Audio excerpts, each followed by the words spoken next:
இறை இயேசுவில் பிரியமுள்ள மாதா தொலைக்காட்சியின் அனைத்து நிகழ்ச்சிகளையும் ஆவலோடு பார்த்து கொண்டிருக்கிற அன்பு நேயர்கள் அனைவருக்கும் இனிய இரவு வணக்கம். இன்று உங்களுடைய வேலைகள் அனைத்தையும் முடித்துவிட்டு உறங்கச் செல்வதற்கு முன்பாக இந்த குட் நைட் டாக் நிகழ்வுக்காக நீங்கள் காத்து கொண்டிருப்பீர்கள் என்று நினைக்கிறேன். இன்றும் ஒரு அருமையான சிந்தனையைத்தான் நான் உங்களோடு பகிர்ந்து கொள்ள ஆசைப்படுகிறேன். கடவுளால் படைக்கப்பட்ட நம் ஒவ்வொருவருக்கும் ஒவ்வொரு விதமான தேவைகள் இருக்கின்றன. அடிப்படை தேவைகள் முதல் அனாவசிய தேவைகள் வரை எல்லாவற்றிற்கும் நாம் போராட வேண்டியிருக்கிறது என்றுதான் சொல்ல வேண்டும். போராடாத போது நம்மை சுரண்டி வாழ்பவர்கள் ஏராளமாகி விடுகிறார்கள். எனவே தளர்ச்சிக்கு இடம் கொடுக்காமல் நமது உரிமைகளுக்காகவும் பிறரின் உரிமைகளுக்காகவும் போராடுவோம். கேட்டால் கொடுப்பானா, 2 போட்டால் கொடுப்பான் என்று போராடத் தொடங்கிவிட்டால் நம்மை மரணம் கூட நெருங்காது. ஏனென்றால் நமது உயிர் உடலில் இல்லை, மாறாக லட்சியத்தில் இருக்கிறது. போராட்டம் இல்லாத தனி மனித வாழ்வு இல்லை. நாம் மனிதர்கள். உண்ணுவதற்கும் உறங்குவதற்கும் வாழ்க்கை என்றால் அதை நெல்லும் செய்யும், மண்ணும் செய்யும், மரமும் செய்யும். பெறுவது உரிமை என்றால் தருவது கடமை. போராட்டம் என் பிறப்பின் நியதி, போராட்டம் என் வாழ்வின் நியதி, போராட்டம் என் இறப்பின் நியதி என்கிறார் இன்குலாப். நாமும் நமது உரிமைக்காக போராடுவோம். அப்போதுதான் நம் கடமை நமது காலடியில் வந்து சேரும் என்பதை உணர்ந்து கொள்வோம். உரிமைக்காக போராடிய எத்தனையோ நபர்களை நாம் அறிந்திருக்கிறோம். கண்ணகி தனது உரிமைக்காக போராடாமல் இருந்திருந்தால் அவள் பெயர் வரலாற்றில் வாசிக்கப்பட்டிருக்க வாய்ப்பில்லை. தன் கணவன் என்ற உரிமையிலிருந்துதானே கண்ணகிக்கு அந்த ஆற்றல் வந்தது. தனது உரிமைக்காக கடமையுணர்வுடன் போராடியதால் தான் கற்புக்கரசி கண்ணகி என்ற பட்டம் கிடைத்தது. வெந்ததை தின்று விதி வந்தால் சாவதல்ல வாழ்க்கை, மாறாக உரிமைகளை பெற போராட்டம் அவசியமே. உரிமைகளை பெற போராட்டத்தையோ போராடுபவர்களையோ கேவலமாக நினைத்தவர்கள் முடிவில் வீழ்ந்ததுதான் வரலாறு. எனவே கடமையை செய்வதற்கே நமக்கு உரிமை உண்டு என்பதை உணர்ந்து கொள்வோம். ஓரறிவுள்ள சிலந்தி பலமுறை வலையருந்தும் ஓரமாய் ஒதுங்கிவிடவில்லை. துணிச்சலுடன் நாளும் போராடுகிறது. போராட்டமில்லா வாழ்க்கை சூரிய ஒளி இல்லாத நாள் போன்றது. அப்படி இருக்க நாம் நமது உரிமைக்காக போராட வேண்டியது அவசியம்தான் என்பதை உணர்ந்து கொண்டு போராடுவோம். இத்தாலியில் பிறந்த மார்க்கோனி தனது 12 வயதிலிருந்தே விஞ்ஞானத்தை நேசித்தார். தனது 20வது வயதில் கம்பியில்லா தந்தி முறையை கண்டுபிடித்தார். அந்த வெற்றியை இத்தாலி ராணியிடம் தெரிவித்த போது அவர் இவ்விஷயத்தில் அலட்சியமாக இருந்து விட்டார். மனம் தளராமல் மார்க்கோனி 1896ஆம் ஆண்டு பிப்ரவரியில் தனது கருவிகளை எடுத்துக்கொண்டு இங்கிலாந்து சென்றார். ஆங்கிலேய அதிகாரிகள் அவற்றை சோதித்து பார்த்த பின்னர் அவரது கண்டுபிடிப்பை ஏற்றுக்கொண்டனர். இந்த அங்கீகாரம் அவருக்கு கிடைத்த போது வயது 22. இந்த கண்டுபிடிப்பின் முக்கியத்துவத்தை புரிந்து கொண்ட ஆங்கிலேய அரசு 1897இல் ஒரு தொழிற்குழுவை ஏற்படுத்தி அவரது கண்டுபிடிப்பை பயன்படுத்த தொடங்கியது. அதன் காரணமாக மார்க்கோனிக்கு 3 லட்சம் ரூபாய் கிடைத்தது. உவாய்ட் தீவில் ஒரு கம்பியில்லா தந்தி நிலையம் அமைத்து தொலைதூரத்தில் இருந்த கப்பலுக்கு அவர் செய்தி அனுப்பினார். அன்றைய தினம் முதலாக மார்க்கோனியின் பெயர் பிரபலமானது. இவர் தனது வாழ்வில் போராட்டங்களை சந்தித்துதான் முன்னேறினார். நாமும் நம் வாழ்வில் வரும் போராட்டங்களை எதிர்கொண்டு முன்னேற நம்மை பயிற்றுவிப்போம். இன்றைய தினத்தை எடுத்துக்கொள்வோம். இந்த நாள் முழுவதும் நாம் நமது உரிமைகளுக்காக போராடி வாழ்ந்தோமா என்று யோசித்து பார்ப்போம். மேலும் இந்த நாளில் நமது செயல்பாடுகள் எப்படிப்பட்டதாக இருந்தது என்று நம்மையே நாம் கேட்டு பார்ப்போம்.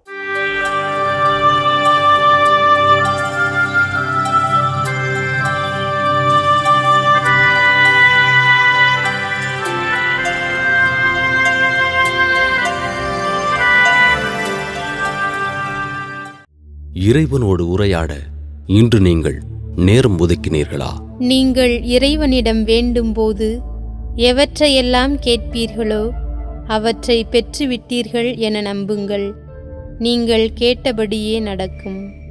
இன்று நீங்கள் உங்கள் அருகில் இருப்போரை அன்பு செய்ய மறுத்தீர்களா? உங்கள் அன்பு கள்ளமற்றதாய் இருப்பதாக. தீமையை வெறுத்து நன்மையையே பற்றிக் கொள்ளுங்கள். உடன் பிறப்புகள் போன்று ஒருவருக்கொருவர் உளம் கனிந்த அன்பு காட்டுங்கள்.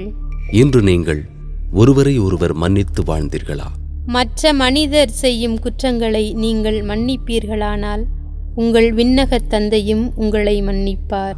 இன்று நீங்கள் செய்வது தீயது என தெரிந்தும் அதனை செய்ய ஆவல் கொண்டீர்களா? நன்மை செய்வதில் மனம் தளராதிருப்போமாக. நாம் தளர்ச்சி அடையாதிருந்தால் தக்க காலத்தில் அறுவடை செய்வோம். இன்று நீங்கள் உங்களோடு வேலை செய்பவர்களிடம் கோபத்தோடு நடந்து கொண்டீர்களா? முழு மனத்தாழ்மையோடும் கனிவோடும் பொறுமையோடும் ஒருவரையொருவர் அன்புடன் தாங்கி அமைதியுடன் இணைந்து வாழ்ந்து தூய ஆவி அருளும் ஒருமைப்பாட்டை காத்து கொள்ள முயற்சி செய்யுங்கள். இன்று நாம் இறைவனுக்கு ஏற்புடைய செயல்களை செய்திருந்தாலும் சமயங்களில் நமது செயல்களால் இறைவனையும் நம்மை சுற்றி வாழும் சமூகத்தையும் மனநோகச் செய்திருப்போம். அத்தகைய தருணங்களுக்காக மனம் வருந்தி மன்னிப்பு கேட்டு மனத்துயர் மன்றாட்டை ஜெபிப்போம்.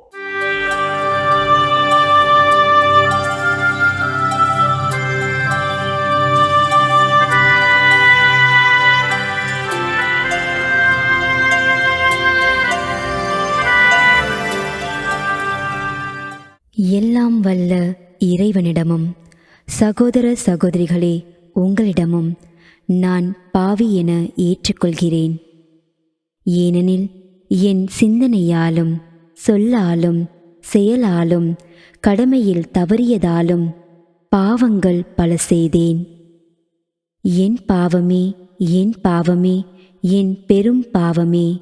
ஆகையால் எப்போதும் கன்னியான புனித மரியாவையும் வானதூதர் புனிதர் அனைவரையும் சகோதர சகோதரிகளே உங்களையும் நம் இறைவனாகிய ஆண்டவரிடம் எனக்காக வேண்டிக்கொள்ள மன்றாடுகிறேன்.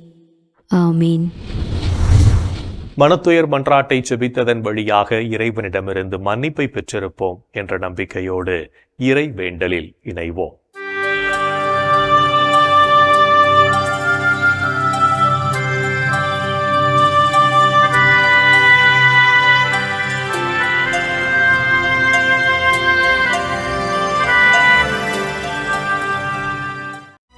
இறைவா இறைவா எமக்கு துணை புரிய வாரும். ஆண்டவரே எமக்கு துணை புரிய விரைந்து வாரும். தந்தைக்கும் மகனுக்கும் தூய ஆவியார்க்கும் மாட்சி உண்டாவதாக. தொடக்கத்தில் இருந்தது போல் இப்பொழுதும் எப்பொழுதும் என்றென்றும் இருப்பதாக. ஆமென்.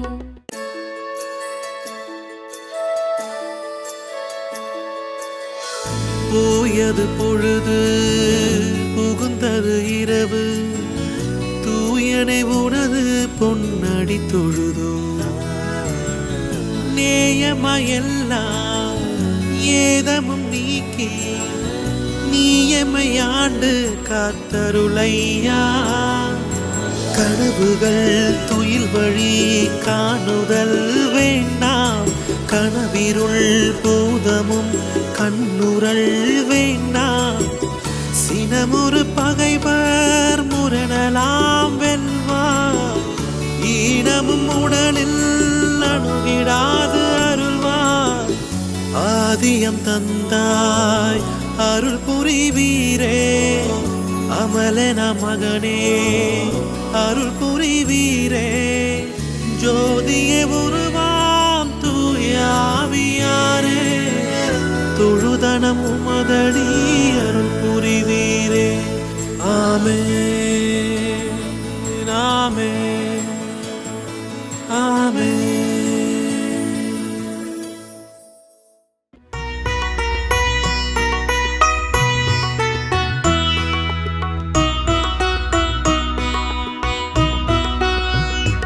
என் தலைவராகிய கடவுளே, நீர் விரைவில் சினமுறாதவர், பேரன்பு கொண்டவர். என் தலைவராகிய கடவுளே, நீர் விரைவில் சினமுறாதவர், பேரன்பு கொண்டவர்.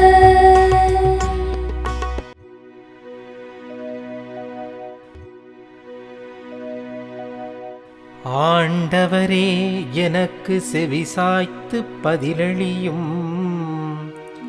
ஏனெனில் நான் எளியவனும் வறியவனும் மாவே. என் உயிரை காத்தருளும். ஏனெனில் மீது நான் பற்றுடையவன். அடியானை காத்தருளும்.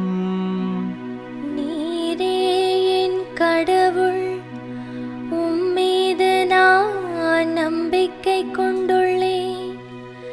என் தலைவரே, எம்மேல் இரக்கமாயிரும். ஏனெனில் நாள் முழுவதும் உம்மை நோக்கி மன்றாடுகிறேன். உம்மடியானின் மனதை மகிழச் செய்யும். என் தலைவரே, உம்மை நோக்கி என் உள்ளத்தை உயர்த்துகின்றேன். ஏனெனில் என் தலைவரே, நீர் நல்லவர், மன்னிப்பவர். உம்மை நோக்கி மன்றாடும் யாவருக்கும் பேரன்பு காட்டுபவர். ஆண்டவரே, என் வேண்டுதலுக்கு செவிகொடும். உதவியை நாடும் என் கூக்குரலை கேட்டருளும். என் துன்ப நாளில் உம்மை நோக்கி மன்றாடுவேன். நீரும் எனக்கு பதிலளிப்பீர். என் தலைவரே, தெய்வங்களுள் உமக்கு நிகரானவர் எவருமிலர். உம் செயல்களுக்கு ஒப்பானவை எவையுமில்லை. தந்தைக்கும் மகனுக்கும் தூய ஆவியார்க்கும் மாட்சி உண்டாவதாக.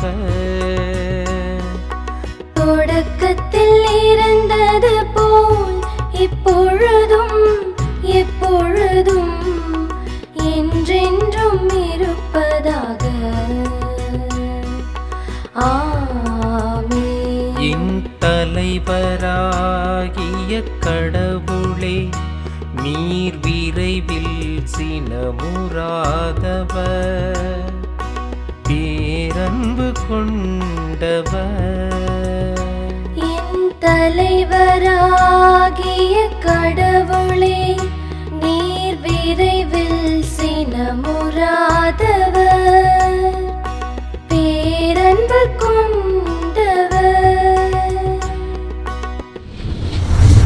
இறைவனின் உடனிருப்பு இந்த இரவு பொழுதிலும் நம்மை பாதுகாத்து வழி நடத்தும் என்ற நம்பிக்கையை இறை வேண்டலின் வழியாக பெற்றுக்கொண்ட நாம் இப்போது நாளைய நற்செய்தி வாசகத்திற்கு செவிமடுப்போம்.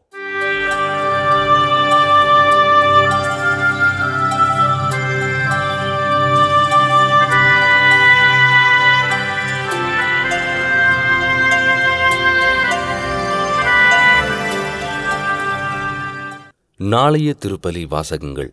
முதல் வாசகம் அரசர்கள் 2ஆம் நூலிலிருந்து வாசகம். அதிகாரம் 19. இறை வார்த்தைகள் 9 முதல் 11, 14 முதல் 21 மற்றும் 31 முதல் 36. பதிலுரை பாடல். திருப்பாடல் அதிகாரம் 48. இறை வார்த்தைகள் 1 முதல் 3 மற்றும் 9 முதல் 10. மத்தேயு எழுதிய தூய நற்செய்தியிலிருந்து வாசகம். அதிகாரம் 7. இறை வார்த்தைகள் 6 மற்றும் 12 முதல் 14 வரை. அக்காலத்தில் இயேசு தம் சீடரை நோக்கி கூறியது: தூய்மையானது எதையும் நாய்களுக்கு கொடுக்க வேண்டாம். உங்கள் முத்துகளை பன்றிகள் முன் எரிய வேண்டாம். எரிந்தால் அவை தங்கள் கால்களால் அவற்றை மிதித்து உங்களை கடித்து குதறிவிடும். ஆகையால் பிறர் உங்களுக்கு என்னென்ன செய்ய வேண்டும் என நீங்கள் விரும்புகிறீர்களோ அவற்றையெல்லாம் நீங்களும் அவர்களுக்கு செய்யுங்கள். திருச்சட்டமும் இறைவாக்குகளும் கூறுவது இதுவே. இடுக்கமான வாயிலின் வழியே நுழையுங்கள், ஏனெனில் அழிவுக்கு செல்லும் வாயில் அகன்றது, வழியும் விரிவானது, அதன் வழியே செல்வோர் பலர். வாழ்வுக்கு செல்லும் வாயில் மிகவும் இடுக்கமானது, வழியும் மிக குறுகலானது, இதை கண்டுபிடிப்போர் சிலரே. ஆண்டவரின் அருள்வாக்கு. கிறிஸ்துவே உமக்கு புகழ். ஆண்டவரே, உம் கையில் என் உயிரை ஒப்படைக்கின்றே. ஆண்டவரே, உம் கையில் என் உயிரை ஒப்படைக்கின்றே. உண்மையின் ஆண்டவராகிய கடவுளே, எம்மை மீட்டவர் நீரே. ஆண்டவரே, உம் கையில் என் உயிரை ஒப்படைக்கின்றே. தந்தைக்கும் மகனுக்கும் தூய ஆவியார்க்கும் மாட்சி உண்டாவதாக. ஆண்டவரே, உம் கையில் என் உயிரை ஒப்படைக்கின்றே. நாம் அனைவரும் இறைவனின் உண்மையான பிள்ளைகளாக வாழ்ந்து நல்ல கனிகளை தந்திடவும் ஆண்டவரின் வார்த்தைகளை வாழ்வாக்கவும் அழைக்கப்படுகிறோம். என்றும் நம் அன்பர் இயேசுவின் குரலுக்கு செவிமடுத்து வாழ்வோம் என்ற சிந்தனையோடு சிமியோன் பாடலில் இணைவோம்.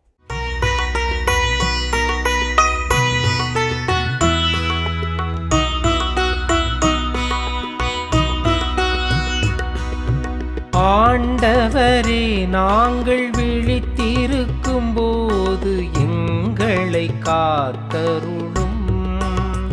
நாங்கள் தூங்கும் போது எங்களை பாதுகாத்தருளும். இதனால் கிறிஸ்துவோடு விழித்திருந்து அவரோடு அமைதியில் இளைப்பாறுவோம். அவரோடு அமைதியில் இளைப்பாறுவோம். ஆண்டவரே, உமது சொற்படி உம்மடியான் என்னை இப்போது அமைதியுடன் போகச் செய்கின்றீர். ஏனெனில் மக்கள் அனைவரும் காணுமாறு நீர் ஏற்பாடு செய்துள்ள உமது மீட்பை என் கண்கள் கண்டு கொண்டன. இம்மீட்பே பிற இனத்தாருக்கு வெளிப்பாடு அருளும் ஒளி. இதுவே உம் மக்களாகிய இஸ்ரவேலுக்கு பெருமை, இஸ்ரவேலுக்கு பெருமை. தந்தைக்கும் மகனுக்கும் தூய ஆவியார்க்கும் மாட்சி உண்டாவதாக. தொடக்கத்தில் இருந்தது போல் இப்பொழுதும் எப்பொழுதும் என்றென்றும் இருப்பதாக. ஆமென். ஆண்டவரே, நாங்கள் விழித்திருக்கும் போது எங்களை காத்தருளும். நாங்கள் தூங்கும் போது எங்களை பாதுகாத்தருளும். இதனால் கிறிஸ்துவோடு விழித்திருந்து அவரோடு அமைதியில் இளைப்பாறுவோம். அவரோடு அமைதியில் இளைப்பாறுவோம். இறைவன் நம்மை ஒவ்வொரு நொடிப்பொழுதும் அற்புதமாய் வழிநடத்தி கொண்டிருப்பதை சிமியோன் பாடல் வழியாக உணர்ந்து ஜெபித்த நாம் இப்போது நாளைய புனிதரை பற்றி பார்க்கலாம்.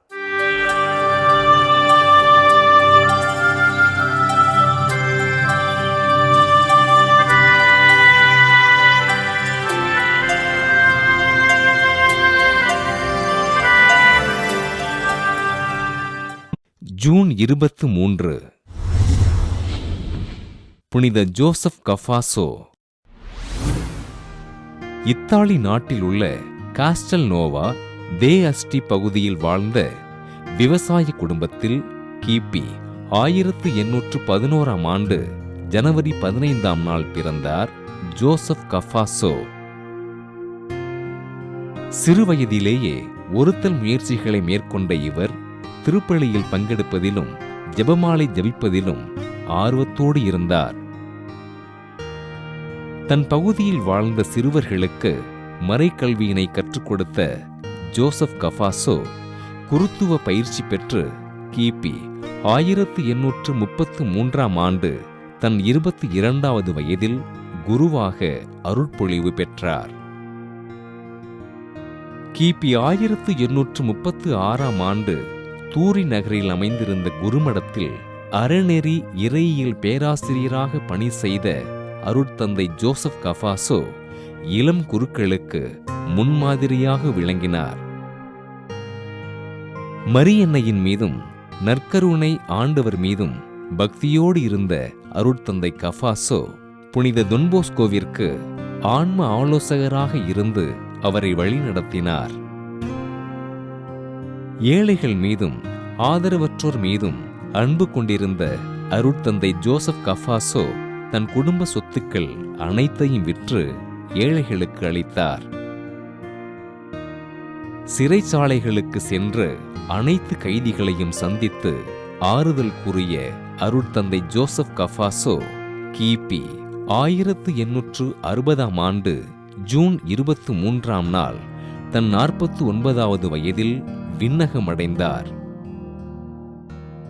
தன் வாழ்வினில் கடுமையாக உழைத்து இரக்க செயல்கள் செய்து வாழ்ந்து வந்த அருட்தந்தை ஜோசப் கஃபாசோவினை திருத்தந்தை 12ஆம் பத்திநாதர் 1947ஆம் ஆண்டு புனிதராக உயர்த்தி சிறை கைதிகளுக்கும் சிறைப்பணி செய்வோருக்கும் பாதுகாவலராக அறிவித்தார்.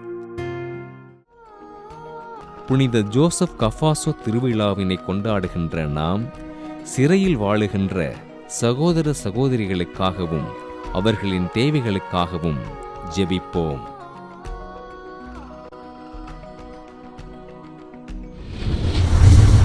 புனிதர்கள் ஒவ்வொருவரும் தங்களது வாழ்க்கையின் மூலம் இறைவனுக்கு சான்று பகர்ந்து வாழ்ந்தவர்கள் என்பதை உணர்ந்தவர்களாய் நாமும் அவர்கள் வழியில் வாழ்ந்து இறை வழியில் பயணிப்போம் என்ற நம்பிக்கையோடு நாளைய தினம் நாம் பணி செய்யும் இடத்தில் உள்ளவர்களிடம் அன்பான வார்த்தைகளை பேசுவோம். என் அன்பு சகோதரனே, சகோதரியே, கடவுளின் மாபெரும் செயல்களை எண்ணி பார்ப்போம்.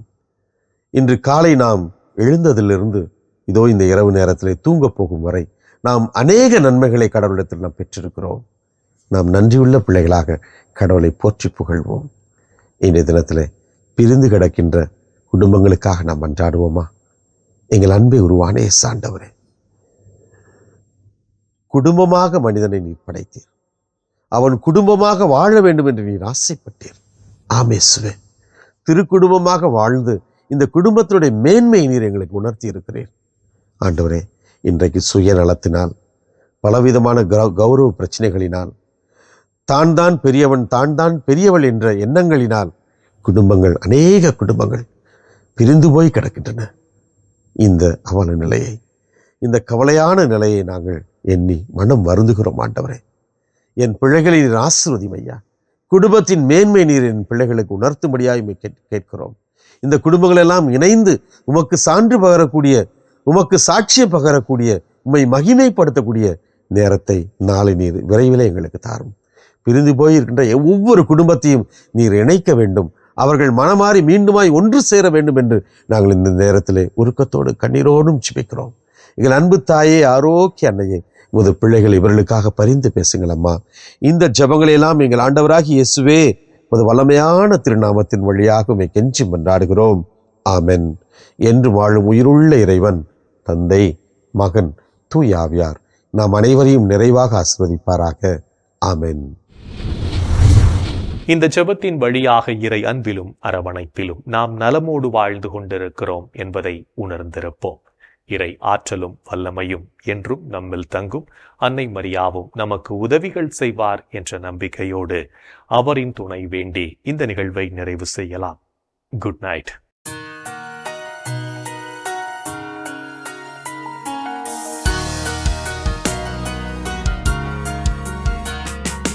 வானகம் ஆளும் அரசி வாழ்க, வாழ்க, வாழ்க, வானவர் அனைவரின் தலைவியே